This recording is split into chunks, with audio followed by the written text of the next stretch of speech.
আসসালামু আলাইকুম ভাই। ওয়ালাইকুম আসসালাম। কি করতেছেন?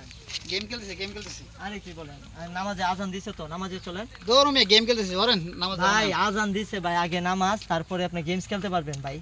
ডিস্টার্ব করেন না, আমি গেম খেলতেছি বলছি না, আপনি নামাজ আপনারা জান না? ভাই আজান দিছে, একটু গেমসটা আপনারা যে রাস্তাঘাটের মধ্যে এইভাবে গেমস খেলেন এগুলো তো ভাই আপনার ভালো জন্য আমার না। গেমসটা কেটে গেছে। ভাই একটু ভাই নামাজে আসসালামু চলেন না আলাইকুম। ভাই, আর কোনো- আপনারা উত্তেজিত হচ্ছেন কেন?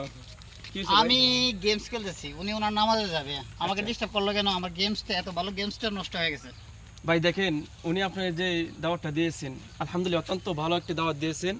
আর আল্লাহ সুবহানাহু ওয়া তাআলা আমাদেরকে এই দাওয়াতের জন্যই পাঠিয়েছেন। আর হচ্ছে ভালো বক্তা কে হইতে পারে যে মানুষকে নিজে ভালো কাজ করে এবং ভালো কাজের দিকে অন্যকে আহ্বান করে, এবং সে বলে আমি একজন মুসলমান।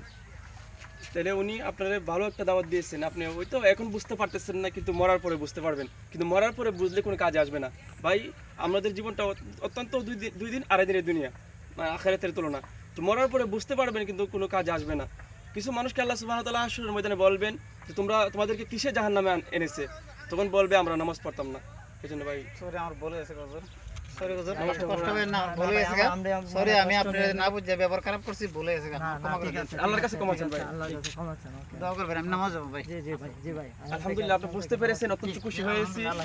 অত্যন্ত খুশি হয়েছে আপনি বুঝতে, আমি আসলে গেমে আসক্ত হয়ে গেছি, তো আমি বুঝতে পারছি না যে দুনিয়া ও আখিরাতের যে বিষয়টা। যাক আপনি মেনে নিয়েছেন, অত্যন্ত খুশি হয়েছে। আলহামদুলিল্লাহ, আল্লাহর কাছে ক্ষমা চান, আমাদের কাছে না। আমরা সবাই আচ্ছা ঠিক আছে, চলেন নামাজে যাই, চলেন।